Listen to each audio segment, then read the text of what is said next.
He was a 59-year-old realtor just trying to keep his career alive. Andrew Parker thought he was inspecting another foreclosed cabin on the edge of town, cold, empty, and forgotten. But hidden in the snow-drenched woods, he and his loyal German Shepherd, Max, uncovered something else entirely. An abandoned silver trailer holding a message, a past, and a purpose that would change dozens of lives. What began as a desperate attempt to salvage income became a mission that revived a grieving woman's hope, reunited broken families, and sparked a movement of kindness across an entire community. Before the story unfolds, please take a moment to subscribe to our channel, leave a like, tell us, where in the world are you watching from? Snow drifted between tall pines, quiet as folded paper. Andrew Parker eased his pickup onto the rutted forestry lane and killed the radio to listen to the winter.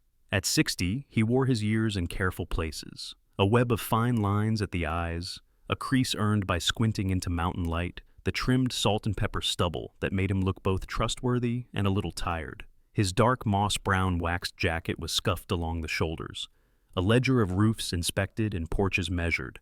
Andrew sold houses for a living, but had lately begun to feel like a man renting his own life by the month.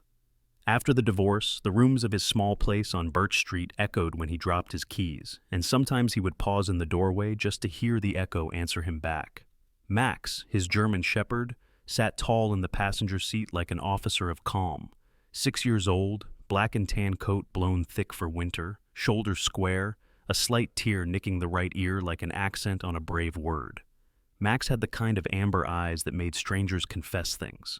3 winters ago, during a snowstorm, Andrew had found him shivering beside a fallen shed, someone's abandoned guard dog who wouldn't leave the wreck because a litter of kittens hid under the boards. Max stayed until help arrived.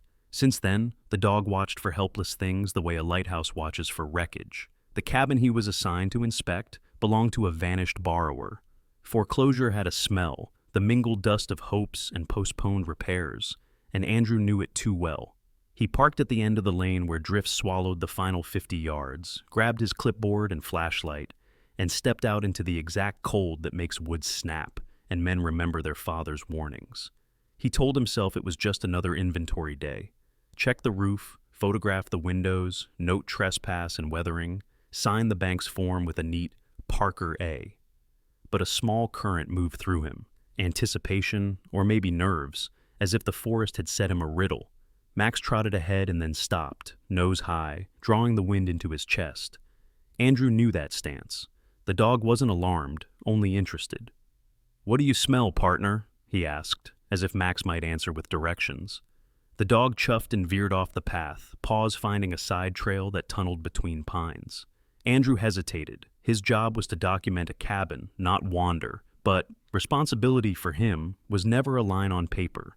It was a set of choices made when nobody watched. He followed. The side trail opened into a shallow bowl of snow where the trees stood back a little, like tall men lowering their voices. Half buried in the white and leaning on a half-flat tire lay an airstream, not a gleaming museum piece.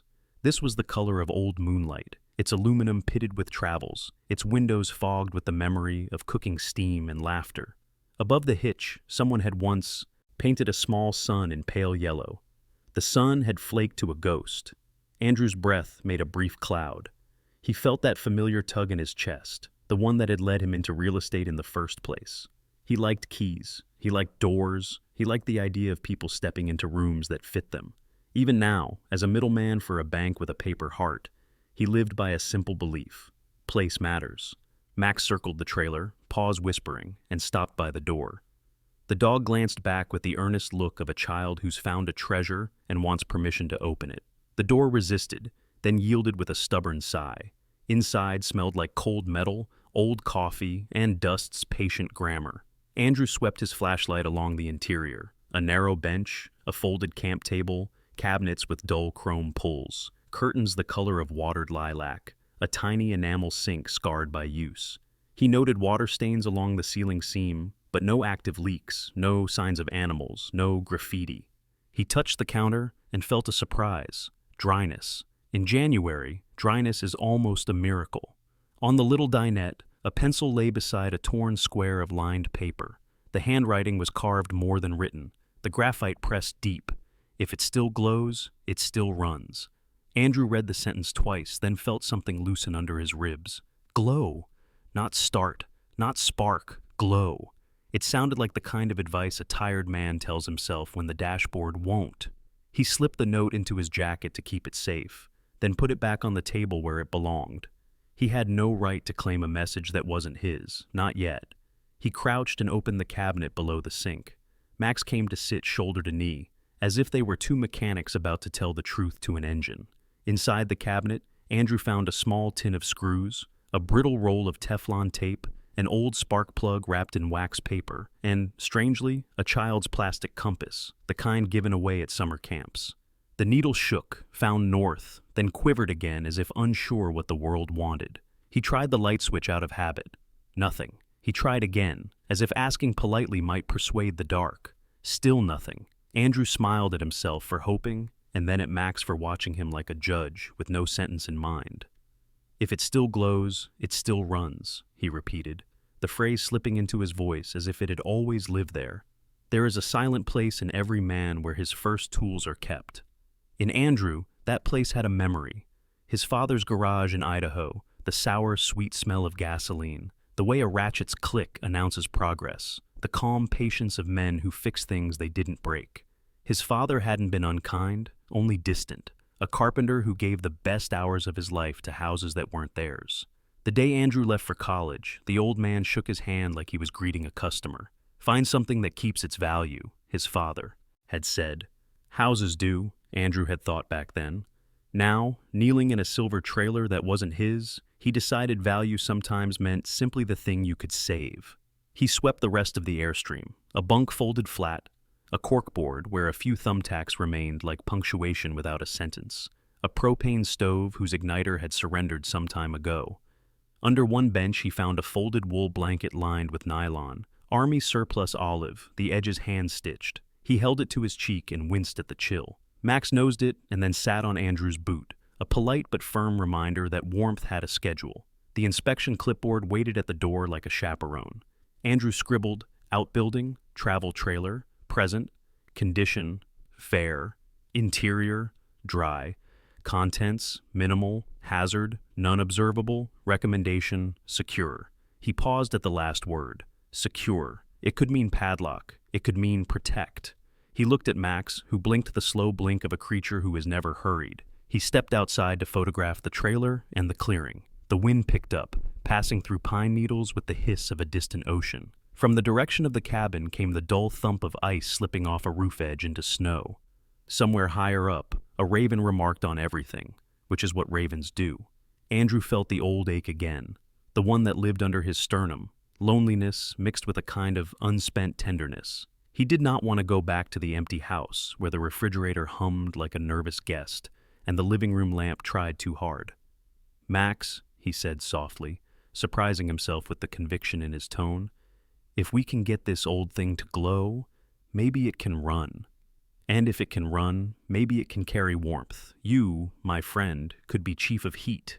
Max sneezed, a punctuation mark that sounded suspiciously like yes. They circled back to the cabin to complete the formal inspection. The front steps were spalled, a porch board had cupped, the lock turned easily. Too easily. Inside, the place was what bank files call broom clean. No furniture, no appliances, only a rectangle on the wall where a picture had hung. In the bedroom closet, Andrew found a long gray wool coat on a bent wire hanger and nothing else. He felt like an intruder in a room where grief had already packed and left. On the way out, he noticed footprints, not fresh, but not ruined either. 2 sets, maybe a week old, coming from the road and angling toward the forest.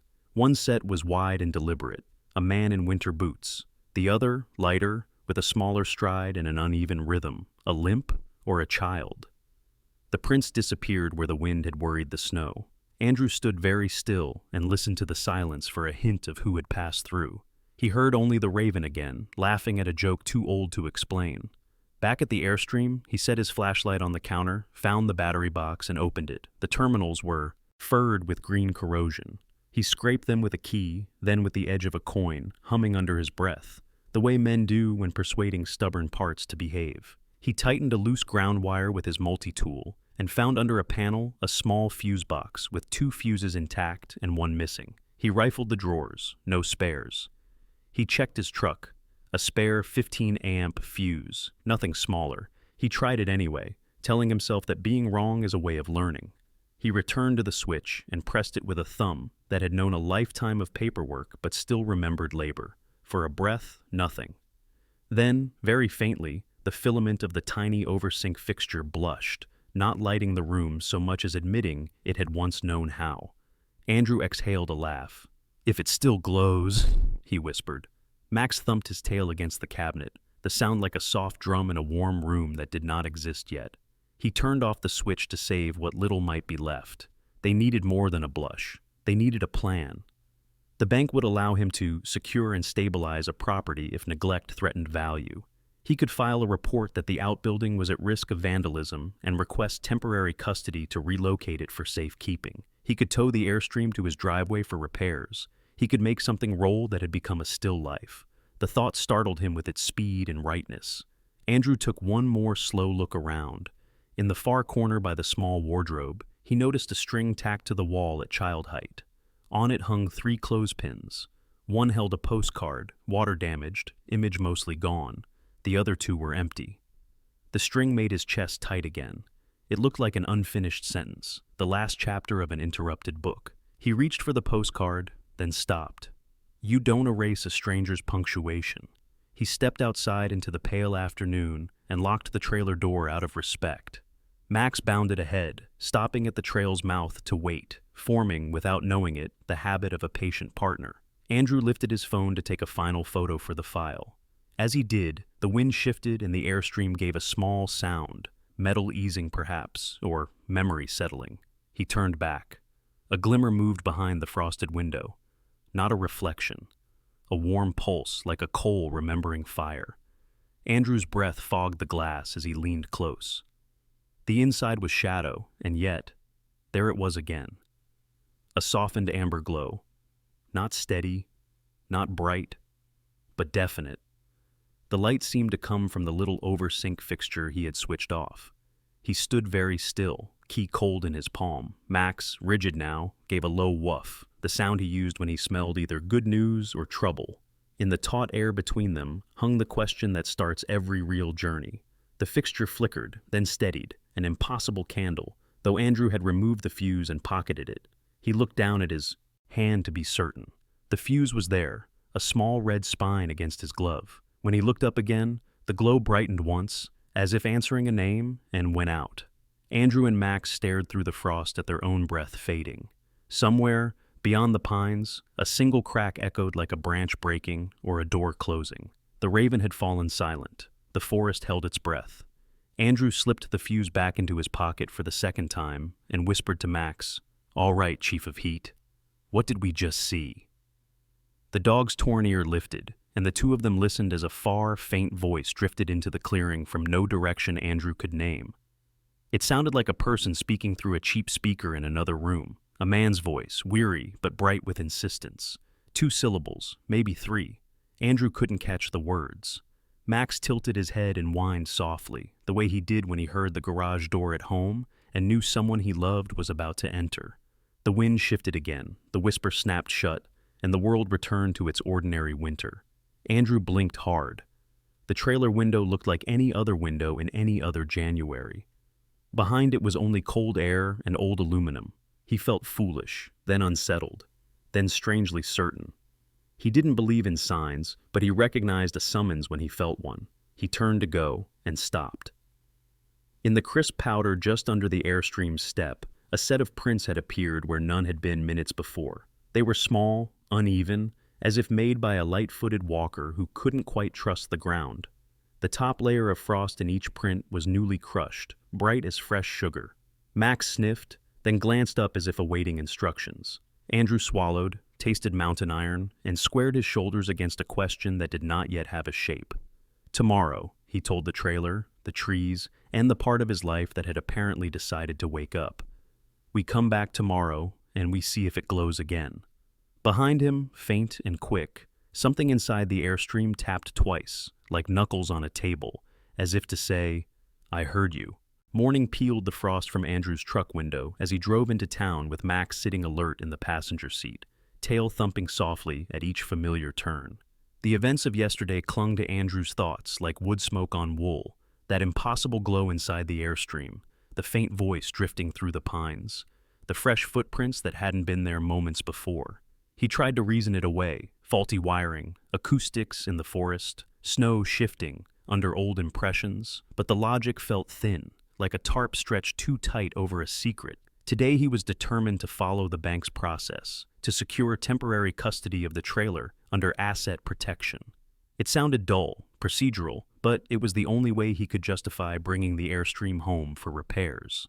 The truth, a light turned on by itself and a whisper told me to come back, was not a field he could check on any form. Max watched him with the quiet certainty that dogs reserve for men, tangled in their own thoughts.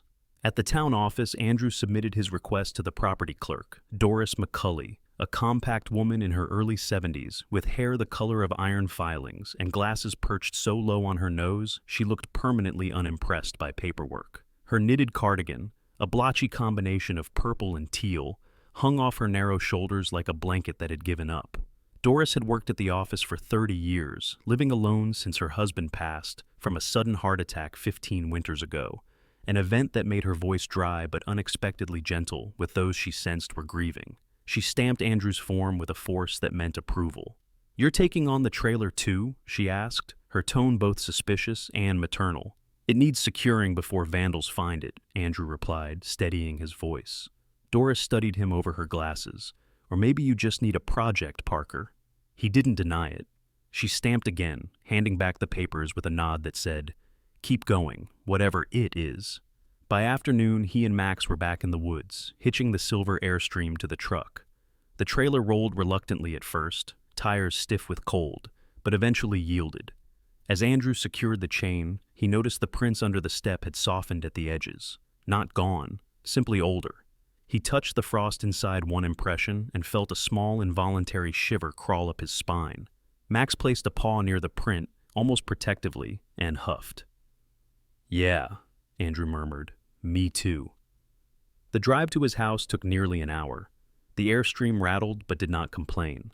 When they finally arrived at his driveway, a narrow strip of cracked asphalt lined with dried sumac bushes, the trailer settled into place like a tenant grateful for shelter. The next 3 evenings unfolded in a rhythm Andrew hadn't felt in years. He still showed homes in the daytime, condos to widows, downsizing, cabins to young couples, ranch houses to city transplants, chasing silence. But each night he returned to the Airstream with Max trotting at his heels like a seasoned foreman ready to inspect the worker's performance. He replaced the spark plugs. Max supervised by sitting directly on the box of old ones. He rewired the lighting strip above the windows. Max held the flashlight by nudging the handle with his nose. He sealed a small roof seam with weatherproof compound. Max barked once when the ladder wobbled, assuming this was constructive criticism. Inside, Andrew began transforming the interior, converting a sagging bench into a fold-down seat, reattaching cabinet latches, installing a small propane camp stove, and building a narrow shelf from a leftover pine board he had kept, just in case, for 6 years. One late evening, needing more insulation foam, he stopped by the Dry Creek Community Center, a squat brick building with a metal roof that pinged under the cold. The warm light inside spilled across the parking lot in a wide, inviting arc. It was there he met Caroline Hart. Caroline was 59, tall and slender, with an elegant slump to her shoulders, as if life had draped a gentle weight there long ago, and she'd learned to carry it with grace. Her hair, a soft mix of silver and ash brown, was tied loosely at the nape of her neck. Her face held the kind of beauty that didn't announce itself but arrived quietly, like dawn. A calm jawline, small smile lines around warm hazel eyes that suggested she had spent years listening to other people's winters. Caroline coordinated outreach programs at the center and was famous for 2 things: her cinnamon rolls and her ability to stare someone into telling the truth about how they were doing. When Andrew approached the supply counter, Caroline was sorting boxes of donated gloves. "Well now," she said with an amused lift of an eyebrow, "Andrew Parker, the man who sells houses so people don't have to sleep in the cold, and yet here you are buying insulation?" "Just patching up a trailer," he replied, rubbing the back of his neck. The corner of her mouth curved. Are you selling it or living in it? He laughed, a short, rusty sound that surprised him. Neither. I guess I want it to be something useful. Useful for whom? She asked gently. And there it was again, her uncanny ability to see through polite answers. Andrew felt the truth rising like warm air from a cracked vent. For anyone who needs a warm place for a minute, he said. Maybe more than a minute. Caroline's expression softened into something warm and respectful. Then you're not just patching a trailer, Andrew. You're building a small mercy. He coughed, embarrassed, and tried to redirect. Do you have a box I can use? I don't have anything to draw plans on. She reached behind the counter and pulled up a flattened pizza box. All great ideas. Start on cardboard, she said. Da Vinci would have killed for this. Max wagged his tail, clearly approving of Caroline. She bent to scratch behind his good ear. And who's this handsome gentleman? Max, Andrew said. Chief of, well, morale. Oh, I can see that. He looks like he runs the place. The next night, Andrew sat inside the Airstream with his camp lantern and the pizza box laid flat across his knees. He sketched a layout, a fold-down seating nook, a small food prep shelf, a portable heater, storage bins for socks and gloves. His pencil moved with surprising confidence, guided not by architecture, but by instinct. Max curled beside him, a warm flank against Andrew's shin, breathing slow and steady. It felt like the cabin of a ship, small but alive. 3 days later, the Sunrise coach had taken shape enough for a first trial run. Andrew had decided the name the moment he touched the trailer's faded sun emblem near the hitch. If you're going to wake people up with warmth, he'd whispered, you need a sunrise. They stocked it with what they had, thermoses of coffee, packets of oatmeal, thick wool socks, and 2 containers of homemade soup provided by Caroline, who insisted Max sample a meatball for quality assurance. The first stop on the trial run was the bus station, a chilly brick building where loneliness lingered like a second odor. On a bench outside sat an older man named Henry Coates, thin as a rail, cheeks red from the wind, beard white and untrimmed. Henry had once been a long-haul trucker until arthritis seized his hands. Now he lived in and out of shelters, wearing the same brown coat with patches stitched by volunteers. Andrew handed Henry a steaming cup of coffee. The man accepted it with trembling fingers. Well, I'll be, Henry said between sips, eyes widening as he peered at the Airstream. It's shining like sunrise. Sunrise coach, Andrew corrected with a half smile. First day on duty. Henry chuckled, a dry but sincere sound. About time someone brought the morning to this side of town. Caroline, who had joined them after finishing her shift, stepped out of the trailer holding a small fabric circle she'd sewn. Special delivery, she announced. She knelt to fasten the patch onto Max's collar. Embroidered in gold thread were the words, Chief of Warmth. Max stood a little taller, as if accepting a promotion he had already been performing. As the sun began to set behind the trees, bathing the station in copper light, Andrew watched Henry's face soften from weariness into something gentler. For the first time in months, Andrew felt something shift inside him, a slow, glowing ember of possibility. A warmth that wasn't from the soup or the heater or the coat. Something older and somehow younger than all of that. But as he closed the trailer door, something flickered in the corner of his vision. A faint, amber glow from the small, over-sync light. He froze. He hadn't touched the switch, and the fuse for that circuit was still in his jacket pocket. Max growled softly, a low vibration of warning and curiosity. Caroline, seeing his face pale, placed a hand on his arm. Andrew, what's wrong? He opened his mouth to answer, but the light went out. Completely. As if it had never glowed at all. Max's ears shot up. The trailer seemed to exhale, and Andrew felt the same strange summons he had felt in the woods, pulling him forward, asking a question he did not yet know how to hear. Tomorrow, he whispered, barely audible, we check everything tomorrow.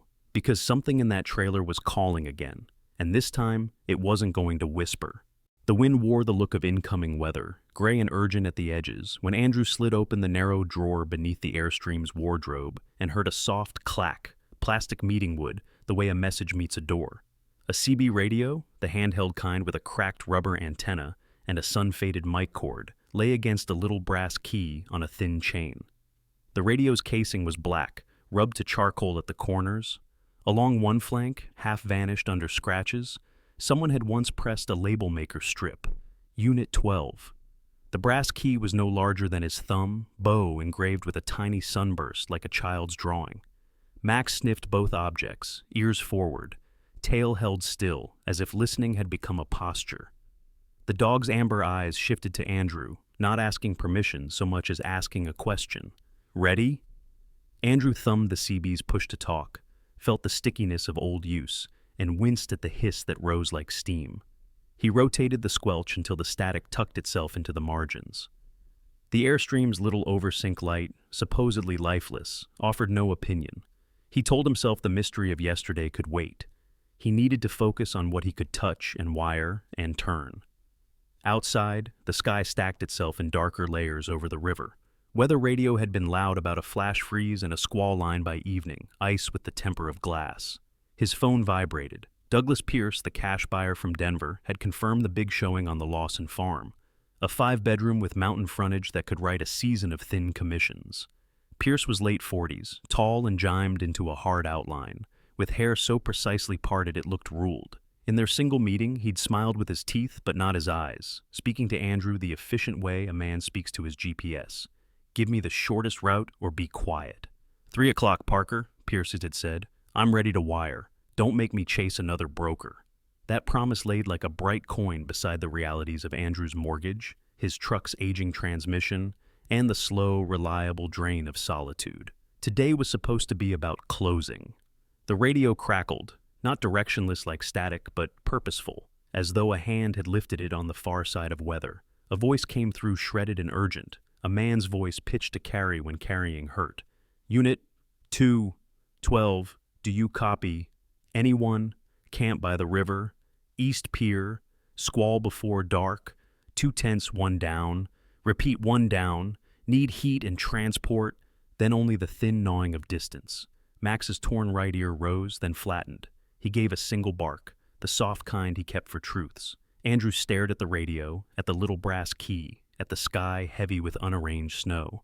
A very old, very practical voice in his head began its speech about duty and calendar and the kind of vow a man makes when he signs a listing agreement. Another voice, quieter, but somehow older still, said only, if it still glows, it still runs. He texted Pierce, running late, weather, give me 30. Then called Caroline.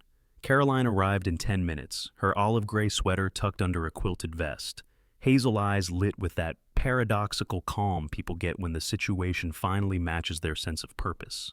In the passenger seat, she looked taller than the truck's cab should allow, long hands steady on a thermos and a paper bag. A lock of silver-brown hair had escaped her tie and softened the determined angle of her jaw. Say it, she told Andrew, because she preferred truths out loud. He held up the CB and the key. Unit 12 just asked for help. Camp by the East Pier. Squall due at 4. I'm supposed to show the Lawson farm at 3 to a cash buyer who thinks time is a personal brand. Caroline's mouth made a small, sympathetic shape, then reset into a smile that knew what it wanted. I'll drive.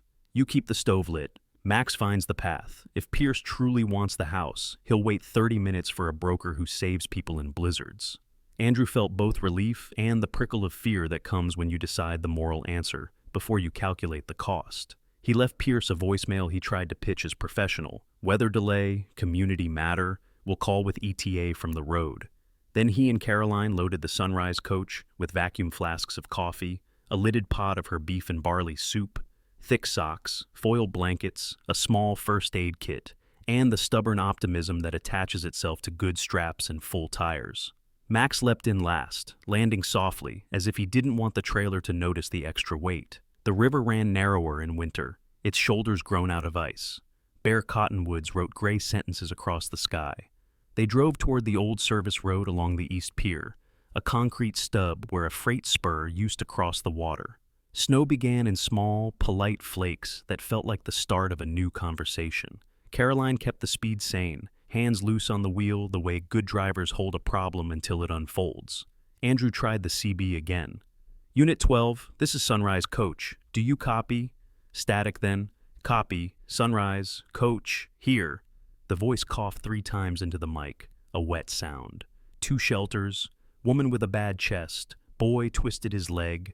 Wind took one pole, water creeping. We've got blankets, but they're wet. I can't lift the boy. Hold position, Andrew said. 15 minutes. We're bringing heat and transport. Say your name. A beat. Leon Brooks. The name drew a sharp inhale from Caroline. Not recognition exactly. More the way you breathe when a fog lifts and the road you're on reveals its turn. I know that last name, she murmured, but not that Leon. They reached the East Piers service lot, a scabbed rectangle of asphalt pocked by freeze-thaw and ringed in. Chain link. A lock hung on the gate. Andrew reached into his breast pocket for the little sunburst key without even deciding to, less a choice than a reflex born the moment he'd seen the engraving. He slid the key into the lock. It turned as if grateful to finish a job. Beyond the fence, a narrow cattail path snaked down the bank. Max took point, nose low, tail level, moving with the careful certainty he reserved for collapsed buildings and new babies. They found the camp past a fringe of willows where the wind forgot itself for a moment. 2 tents hunched under crusted snow.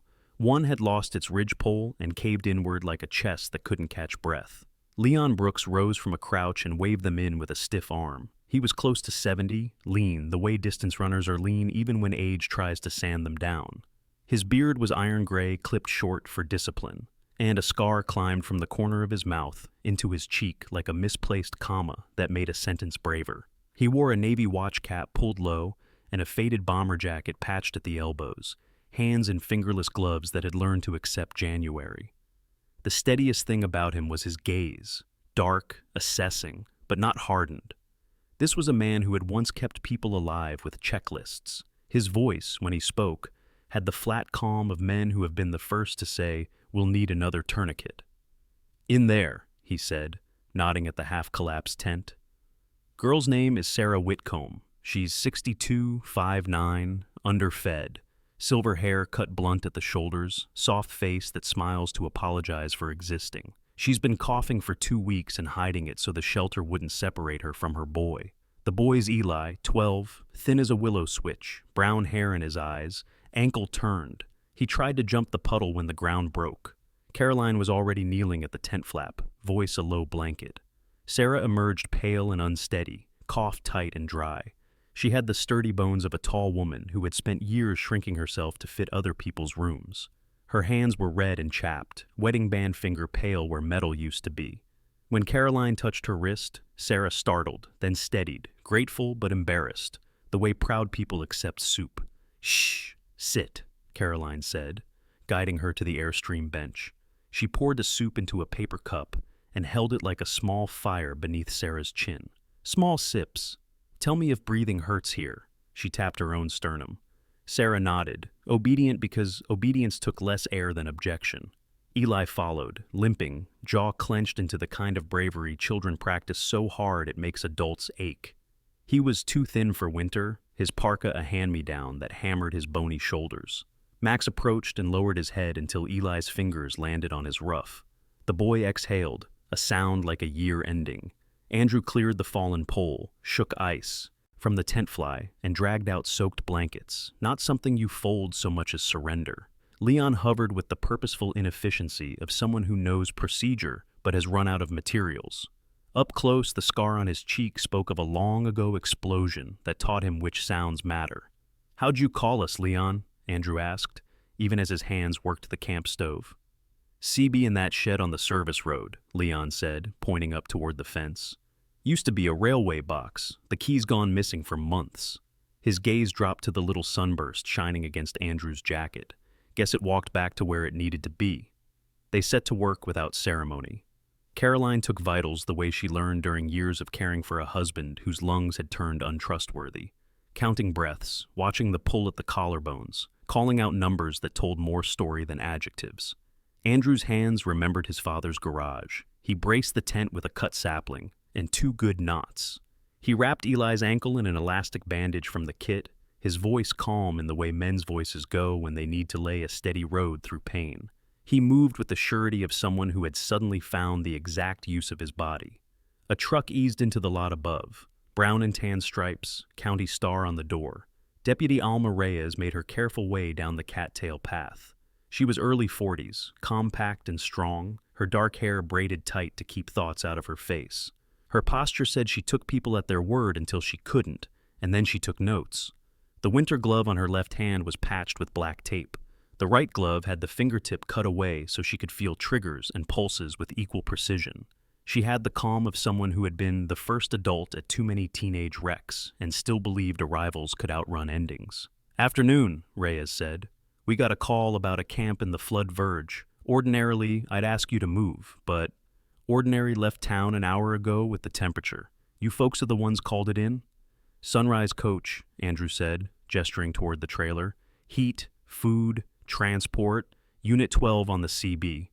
Rhea's eyes flicked to the patch on Max's collar and softened a fraction. "Chief of Warmth," she read, and the corner of her mouth moved. "I'll get EMS to meet you up top. Roads icing by the minute." They loaded Sarah first, not because she was older, but because every third breath pulled a wince from her chest. Andrew and Leon carried Eli between them, the boy's small bravery swinging in the cold air like a lantern that promised only honesty. Max rode standing, one paw braced, watching their faces for any sign he needed to be more dog than angel.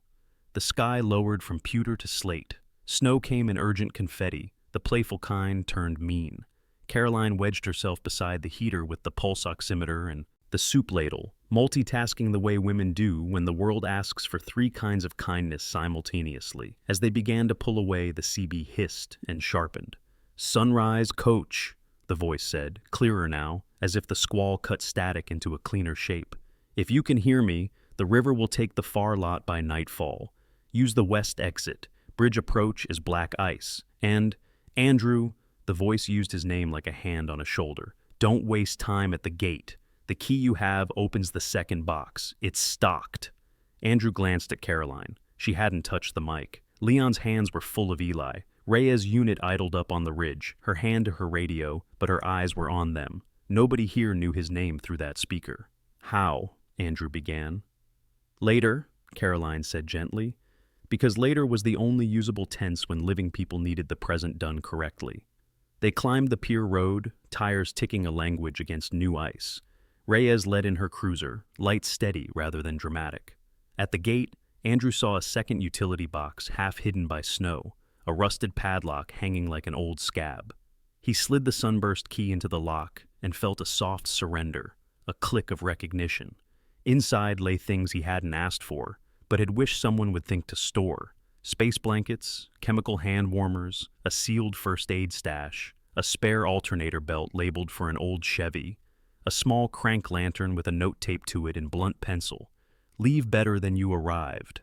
They rolled toward town in a slow procession of warmth, the Airstream's heater ticking, Caroline counting, Sarah sipping, Eli half asleep against Max's shoulder, Leon's jaw unclenching into something like relief, Reyes clearing intersections as if the night were a thing you could escort out of town with patience and caution. Andrew felt the competing clocks in his chest, the Pierce showing at 3, the storm at 4, the human measurements that made sense only when you picked one. He texted Pierce again at a red light. "Emergency assist. Delayed more. Will explain." Pierce's reply came back cold and instantaneous. "This is unprofessional. I have other options." The words landed with enough weight to bruise an old bruise. They reached the clinic just as sleet chose violence. Nurses with faces red from the weather, strangers with calloused hands, an orderly with a tattoo of a swallow at his throat. They moved Sarah and Eli inside with the gentle efficiency of people who've decided that on their watch, no one freezes. Reyes clasped Andrew's shoulder once, briefly, with the gratitude of equals, and headed back into the storm. Andrew turned to Leon.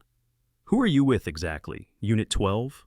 Leon looked toward the Airstream, then the sky, then Andrew, measuring which truth would hold. "Used to be with the railway volunteers," he said. "After the yard closed, a few of us kept a quiet circuit for winter camps, nothing official. Unit 12 was someone else's call sign, man named Ray. Been gone a while. I just keep the channel open." His face, lined but not defeated, changed when he said Ray's name, grief arriving like a familiar knock. The CB on the counter sputtered. Out of habit, Andrew lifted it. The speaker made the small, ridiculous sound of a toy trying to be an orchestra, then cleared. The same voice, steady, weary, stubborn, filled the tiny space. "Unit 12 to Sunrise coach. Good copy. Good work. West Bank's clear for now. One more pickup when you can. And Andrew? A pause. Don't miss your chance at the Lawson place. Warmth needs fuel. Andrew stared at the handset. Nobody in the Airstream had used his name, and he hadn't transmitted it. Caroline met his eyes. She had the look of a woman whose faith was less about ghosts and more about patterns. If a river moves in a certain way, you don't argue, you read it. He placed the CB back in its cradle like a fragile thing that knew too much. Max pressed his head into Andrew's hand, a reminder that whatever the voice was, memory, radio skip, something else, the job was now. Call Pierce, Caroline said softly. Tell him you'll be 45 minutes. I'll finish the route with Leon. Max can choose. Max flicked a glance between them, then pawed the threshold once, as if to draw a line, and stepped back inside to guard Sarah until discharge. Andrew looked at Caroline, at Leon's tired, competent face, at the heater ticking like a patient heart. 45, he said, if I still have a buyer. You have something better, Caroline replied, not smug, just sure. But go. The river can spare you. We can't spare a good house from a bad owner. Andrew stepped into the sleet that felt like ground glass and turned toward his truck. As he reached for the door handle, the CB chirped again from inside the Airstream. He paused. The voice came through only 2 words, bright and close, as if spoken from the little oversink light itself. Keep running. The light, of course, was off. The fuse, as always, sat in his pocket like a small, warm promise. The storm arrived not as snow, but as shards, sleet needles that rattled across rooftops and hissed down every alley, turning the air into a kind of breaking glass. By early evening, the town's streetlights glowed behind frosted halos that flickered as if unsure whether to stay alight. Andrew gripped the steering wheel of the Sunrise coach, shoulders tight beneath his field jacket, the weight of the last hours still sitting strangely in his chest. Max stood braced near the back door, amber eyes cutting through every curve of the road as though mapping the storm's pulse. The CB radio perched on its cradle like a relic caught between centuries, still quiet, but humming with the memory of a voice that knew his name without introduction. Caroline sat beside him, wrapped in her gray scarf, her fingers warming around a travel mug she hadn't yet sipped from. Her face held a look she didn't often wear, a look between nostalgia and dread, the tight-lipped expression of someone who recognizes an old ghost in a new room. She kept glancing at the little sunburst key now clipped to the dash. That engraving, she murmured once, too softly to be a real interruption. I've seen it before, years ago. They were heading back toward town when the CB snapped awake, bursting through static with urgency, sharp enough to pierce the storm's howl. A deep male voice, hoarse and steady, pushed through in short gasps. Sunrise coach. Any unit, bust down, under West Overpass, glass, storm, 3 seniors, 1 male veteran, colds taking them, engine dead, water rising from the canal, need evac now. Max barked once, clipped and certain, and as if confirming the coordinates. Andrew felt the conflict in his chest like a pulled muscle. He still had Pierce's increasingly furious messages stacked on his phone. If you don't arrive in 10 minutes, I walk. This is unacceptable. Find another buyer for the season. You've lost mine. But 3 seniors and a veteran in a glass storm under an overpass was not an equation he could solve with money. We take it, Andrew said, voice low but solidifying. Caroline didn't hesitate. Turn left at King Street. West Overpass is half flooded, but the coach can push through. I've driven worse with Ben. She paused, a tremor almost too small to see running across her jaw. He was Unit 12's founder, before the cancer. The revelation sat between them like a struck bell, still vibrating as they followed the emergency signal into the fractured dark. The overpass loomed ahead, half of it swallowed by swirling sleet. The canal beneath had begun to swell with runoff, its edges crawling up the embankment like cold fingers. And there, wedged under the concrete mouth of the bridge, sat an old county shuttle bus, sun-faded yellow paint peeling, windows frosted opaque. Its hazard lights blinked irregularly, like a failing heartbeat. Andrew parked the coach on the flattest patch he could find. Max jumped out before the brakes even settled, paws hitting the ice with decisive thuds. The dog scanned the scene, nose down, ears angled against the storm, tail stiff. He tugged at Andrew's sleeve once, urging him forward, then bounded toward the bus. Inside, 3 elderly passengers clustered beneath thin coats. One man, wiry and white-bearded, kept trying to stand, but his legs trembled too violently.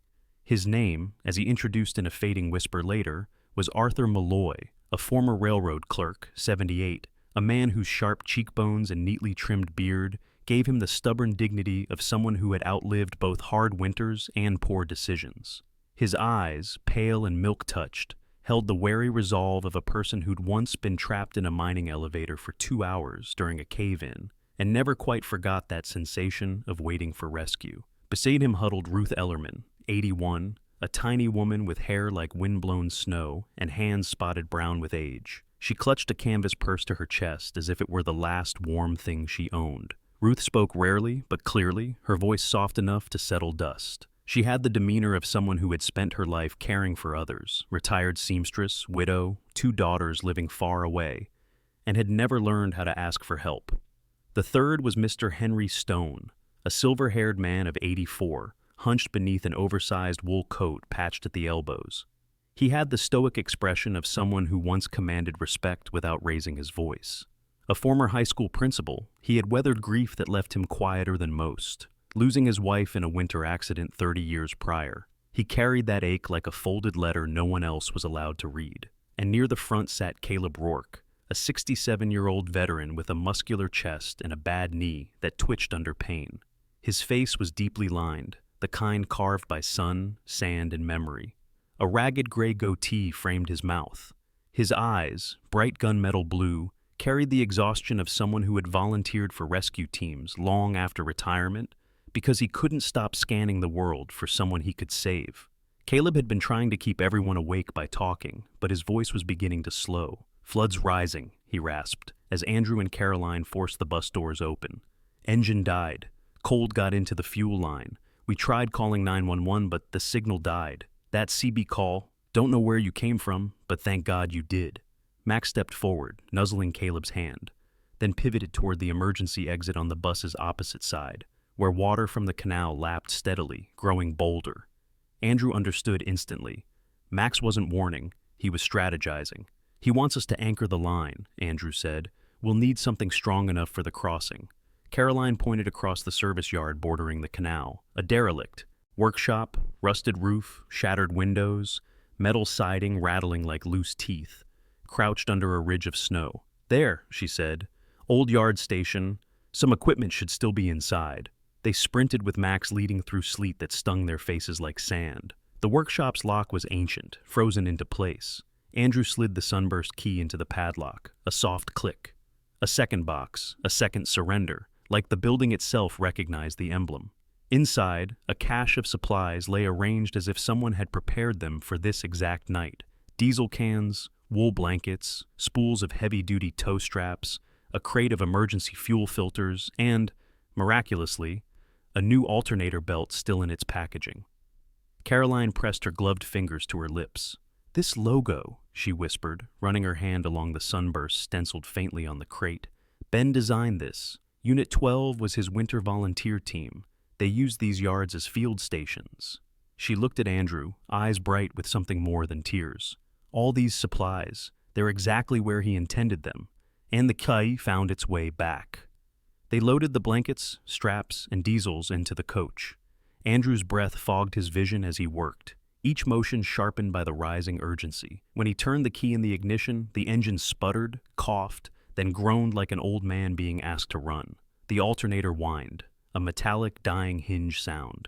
Caroline opened the hood, sleet soaking her hair silver. "The belt's slipping," she called. "It'll shred in minutes." They didn't have minutes. Andrew ducked into the cold, jaw clenched. He ripped the belt from an old snowblower inside the workshop, frayed but intact, and looped it around the alternator like a makeshift brace. "It'll hold," he said, though he didn't know if it would. He tightened the pulley bolts with shaking hands.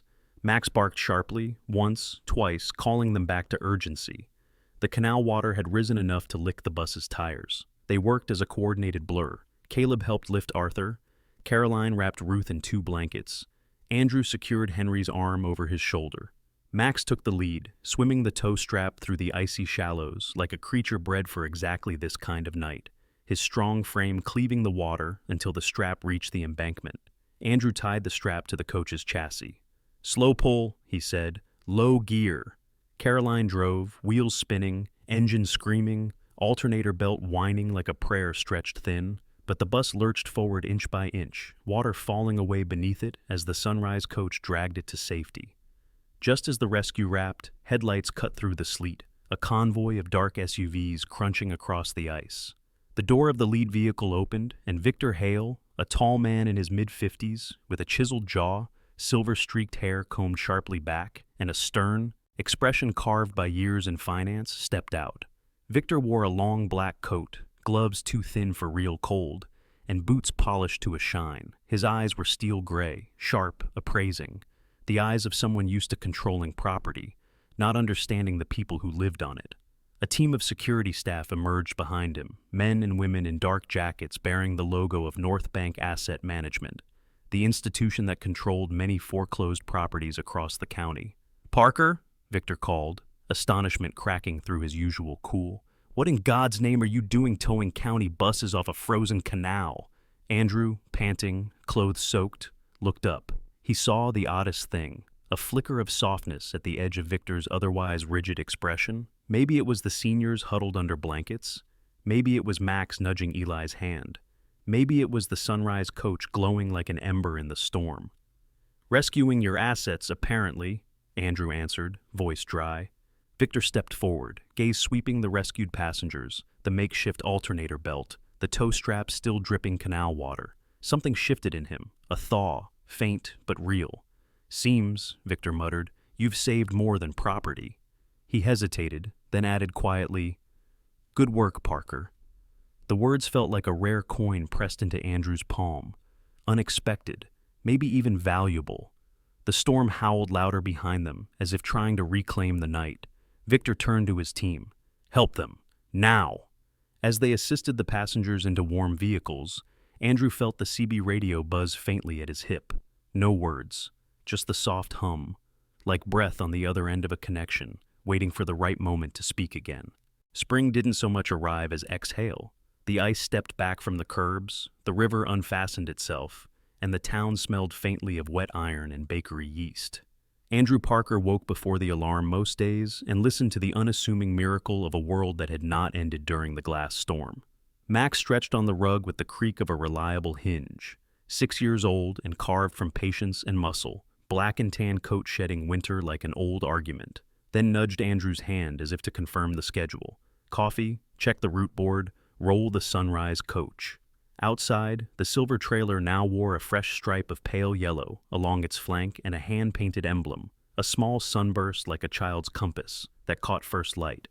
What began as a salvaged Airstream became in the weeks that followed a small institution with a coffee tin for donations that clinked enough to become a legally real fund, the Sunrise Fund. The town's temperament shifted by degrees, cautious nods turned into waves. Anonymous bills arrived in envelopes that smelled like laundry soap. Victor Hale, who once seemed machined from polish and policy, showed up in a thick work jacket instead of a suit and asked awkwardly where he could be useful. Up close he looked different, high cheekbones softened by fatigue, silver at the temples let to be silver, the faint squint of a man learning to see at human range. He brought a packet of paperwork like a peace offering and cleared his throat. "North Bank has an old fleet yard near the freight spur," he said, the tone of someone granting a variance within his own soul. "Empty, paid through summer, zoned industrial. Call it a temporary community asset if anyone asks. Fuel cards in here, no publicity." Then he added, almost embarrassed, "Call it restitution with a roof." Victor's instinct for control had not vanished, but something else had moved in beside it, an ache to belong to his better choices. They rolled the Airstream into the yard, a rectangle of cracked concrete framed by a cinder-block office with windows that remembered a view. Over the door, the sunburst key fit one last lock that felt like a completed sentence. Day by day, the place became Sunrise Garage. Not a business so much as a promise under a roof. Andrew hung pegboards. Caroline Hart wrote inventories in a looping hand, her silver-brown hair catching light like threads. Max patrolled the threshold with the seriousness of a lighthouse keeper. On a Friday, Leon Brooks arrived with a box of CB parts and the scar on his cheek catching shadow, and mounted a clean antenna on the office roof. "Channel 12 is open," he said, and when the radio crackled to life, it sounded less like a mystery and more like lineage.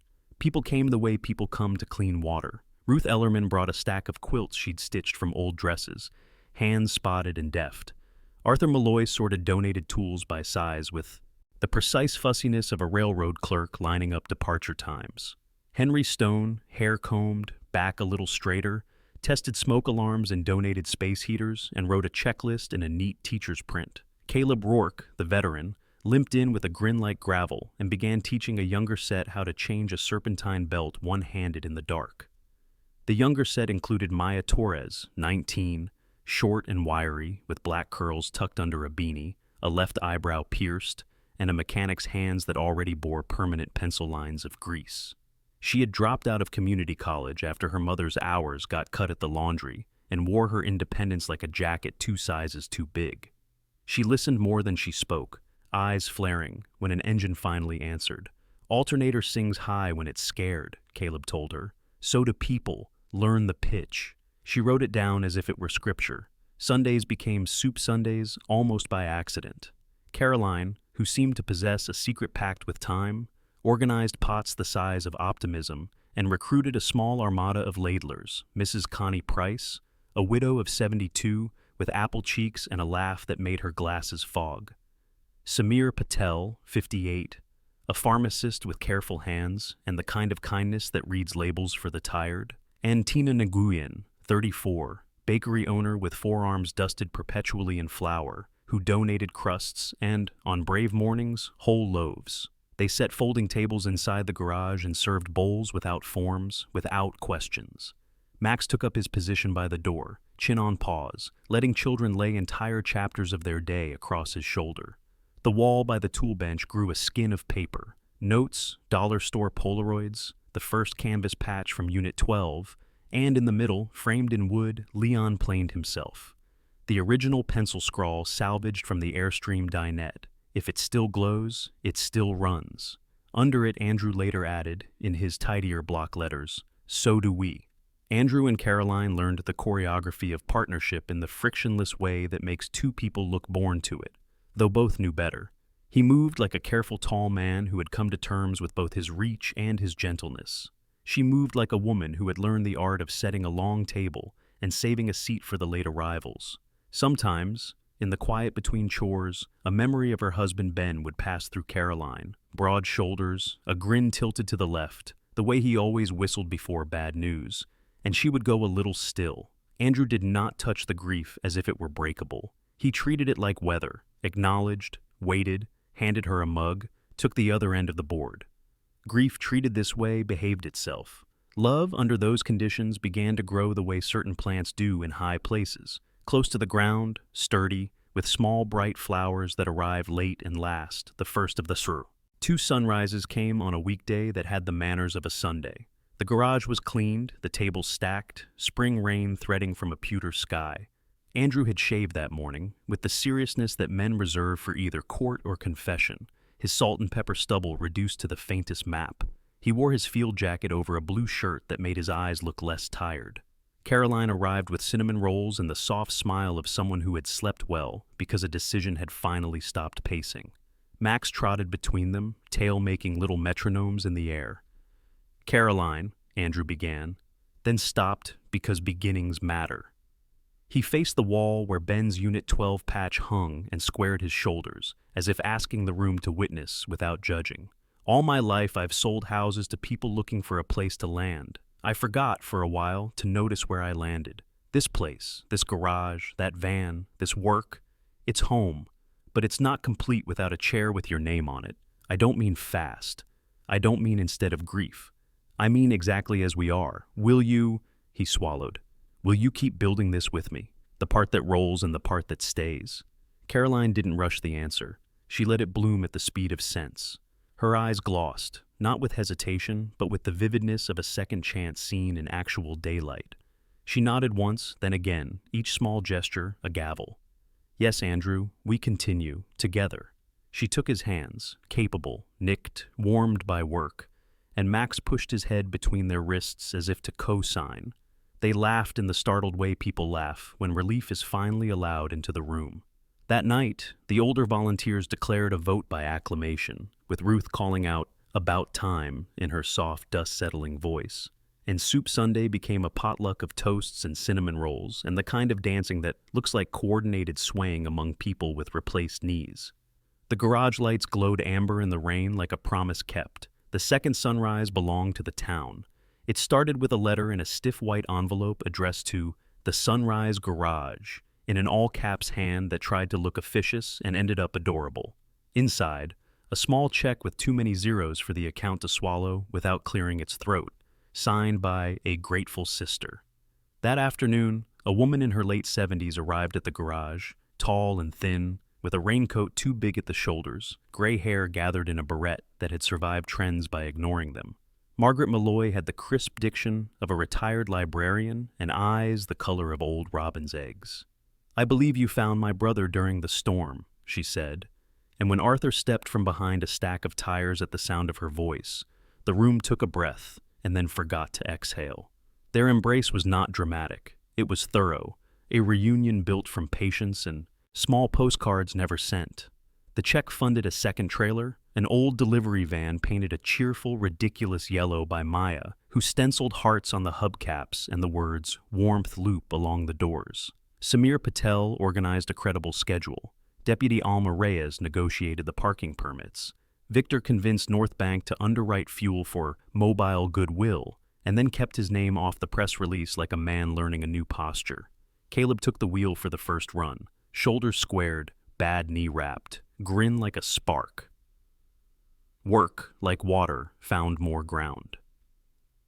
The Warmth Loop added a third vehicle weeks later, a boxy white van offered by Mrs. Estelle Brewer, a hairdresser of 65 with auburn dye on her fingers and a heart that threw ropes across gaps.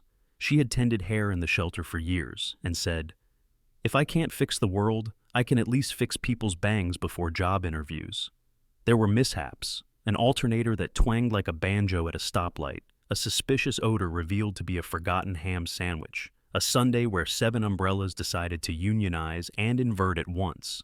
But the loop learned the choreography of return, shelter to clinic to food bank to the garage and back, stitching days into something like a plan. Andrew sometimes caught Victor at the edge of the yard, watching the humming work like a man staring at a photograph of himself from a year ago and trying to reconcile. One evening, Andrew walked over with 2 paper cups of coffee. Victor accepted his like a man unused to being handed things without a ledger. His coat was practical now, his gloves thick, his hair less combed as if wind had negotiated a truce with vanity. "You didn't go to Lawson Farm that day," he said, not accusatory, just stating a fact weighted differently. "You chose this." Andrew shrugged lightly. The river made the choice obvious. Victor nodded, a man learning to keep score in a new game. "For what it's worth," he said, "Pierce flipped that property twice and left it empty to stew. I ended the listing last week. Why don't you bring your buyers, the good ones, when you're ready? I'll make sure the bank's bundles remember they were timber once." The sentence wasn't poetry, but its intention was. Andrew clapped his shoulder. "We're all remembering." At dusk, Caroline wheeled a small easel to the Airstream's flank, where children had begun to draw suns in crayon. She painted a line of words in careful letters across the silver skin. "Don't give up. If the heart is warm, the road is long." Maya signed the corner with a tiny wrench. Max sat beneath the letters like a heraldic animal. When the engine started the next morning, the sound had the same gravelly humor as always, but Andrew swore he heard laughter threaded in. An old friend riding along, a voice that had learned to be present without occupying the radio. He rested a hand on the oversync light inside, though one that had glowed against reason. And, for once, it did not need to do anything miraculous. It simply existed, a quiet bulb that had taught them the grammar of continuing. By June, Sarah Whitcomb had her breath back and a part-time post at the garage sorting clothing donations, with the shrewdness of a tall woman who has worn thin coats and will not let others do the same. Eli, ankle-heeled, came by on Saturdays to load water jugs and to slip Max contraband biscuits. The boy shot up 2 inches as if sunlight were a vitamin. Henry Stone began tutoring teenagers at a folding table near the roll-up door, his precise teacher's voice correcting comma splices while alternators hummed in the background. The garage smelled like coffee and rubber and rosemary on the weeks Caroline added it to the soup. It sounded like wrenches and laughter. It looked, in the golden hour, like a long answer finally landing. On a soft evening tilted toward fireflies, Andrew locked the last cabinet and stood with Caroline in the doorway, the yard lanterns throwing circles on the concrete. He held a small wooden plaque he'd carved in slow, careful cuts. Here hope started moving. He planted it near the bay door with a mallet whack that felt ceremonial. Max nosed the plaque, approved, then wandered toward the airstream to settle, chief of warmth off duty but never retired. Caroline slipped her hand into Andrew's and leaned her head against his shoulder. From across the yard came the low whir of the warmth loop vans cooling. Somewhere, someone laughed like a bell. Somewhere else, a CB crackled once and then, politely, stood down. Two sunrises had found their places, one in the shape of a yes shared between two people who had earned the right to be slow, the other in the bright hubbub of a town remembering its own muscles. Morning would come as it always did, first light catching the yellow stripe and the hand-painted words. And when the engine turned, the sound would be the same, a steady run, a warm road, the laughter of useful kindness set to idle until the next mile called its name. In the end, what Andrew, Caroline, Max, and the Sunrise coach proved wasn't simply the power of a repaired trailer or a few warm cups of soup. It was the quiet truth that runs beneath every ordinary day. Miracles rarely arrive with thunder. Most slip in softly, through simple kindness, through steady hands, through the courage to stop when someone needs help. Some call it chance. Others call it timing. But many of us, especially in the stillness of winter, know it by another name. God's gentle way of reminding us we are never truly alone. Just as Andrew followed a faint signal on an old CB radio, we too are guided, sometimes by a whisper, sometimes by a tug at the heart, sometimes by a loyal dog nudging us towards someone who needs us. And maybe that is the real miracle, that God works through ordinary people, tired people, imperfect people, and even through aging trailers buried in snow.